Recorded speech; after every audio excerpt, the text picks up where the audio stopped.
Bonjour, je m'appelle Philippe Pourtalé, j'ai bientôt 54 ans et je suis auteur chez Arcane 17 depuis 2013. Avec nous vient de paraître le quatrième recueil sous mon nom. Donc j'ai coécrit ce livre avec Henri-Pierre Barnet, plus justement il l'a illustré. Avec Henri-Pierre, en fait, nous nous connaissions avant l'écriture du livre. Donc nous étions amis avant d'avoir décidé de travailler ensemble. J'ai d'abord écrit ce livre.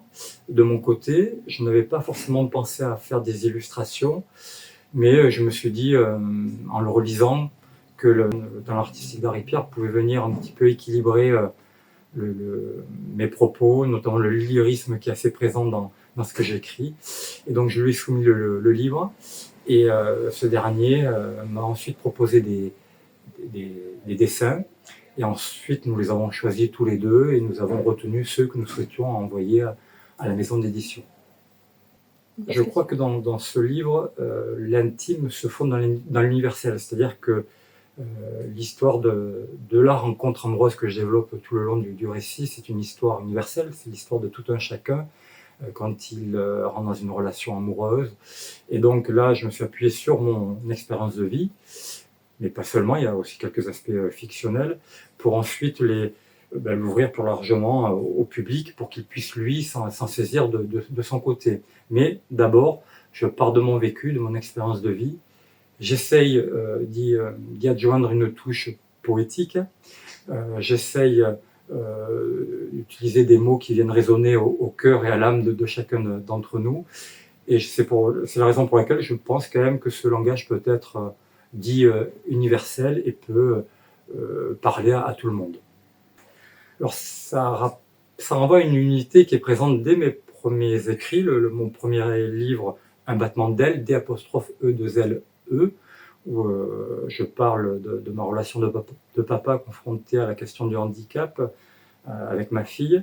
Ensuite, il y a eu un deuxième livre qui s'est appelé Il minuscule, où là je retrace mon histoire de vie enfant, mais également des choix de vie qu'ont eu à faire mes aïeux à des périodes de vie, périodes de l'existence un peu compliquées, comme la Deuxième Guerre mondiale ou l'exode rural. Et donc, quand on parle de rencontre, forcément ça renvoie à l'autre. Et la thématique de la rencontre traverse l'ensemble de mon œuvre. Et c'est la raison pour laquelle je me suis dit que les pronoms il, nous, elle permettaient de parler au lecteur, et c'est la raison pour laquelle on a décidé de les mettre sur la couverture des différents livres. Je ne crois pas qu'il y ait un passage, parce que j'ai vécu intensément chaque phrase, chaque vers, chaque texte que j'ai écrit, puisque dans ce récit, je parle de la rencontre amoureuse, je pars du début, de la phase de découverte, son déroulé jusqu'à la fin, la rupture avant le renouveau, le nouveau printemps, on va dire. Et j'ai pas de passage en tête ou en mémoire.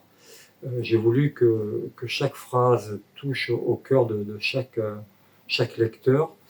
Et voilà, je pense que le lecteur peut se retrouver dans chacun des textes.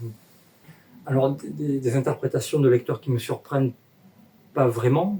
Alors là, je parle pas de nous, parce que j'ai pas eu encore beaucoup de retours, mais par rapport à l'ensemble de mes écrits, souvent, au contraire, les lecteurs me disent que mes mots leur permettent de mettre en mots leurs propres difficultés, ce qu'ils rencontrent dans la vie.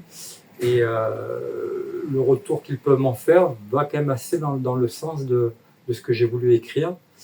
C'est plutôt eux qui me disent merci d'avoir écrit ces textes-là, ces histoires-là, car ça me permet d'avancer dans ma compréhension de mes ressentis et de mon histoire personnelle. Chaque livre me change, dans le sens où c'est souvent un besoin qui me guide dans l'écriture, des ressentis forts, des émotions fortes, des sentiments. Je les sens petit à petit monter en moi, et puis d'un seul coup, ils ont besoin de sortir.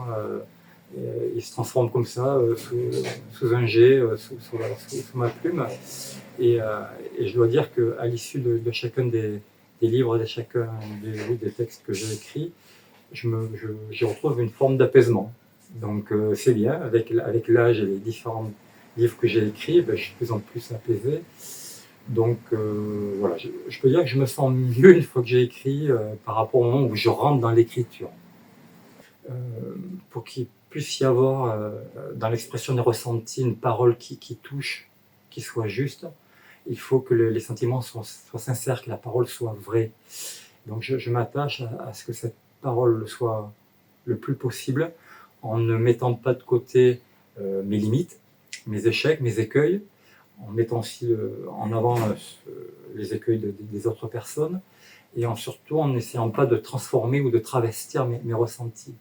Donc ça, je crois que c'est important pour que le lecteur puisse s'approprier un texte, c'est qu'à un certain moment, il puisse se dire « Ah, ce que dit cette personne-là, on sent la sincérité du propos, le vécu, et c'est la seule manière, à mon sens, pour qu'une personne puisse être touchée par un récit. » Donc voilà, c'est un petit peu mon cheval de bataille, mon leitmotiv, de parler toujours avec une parole authentique.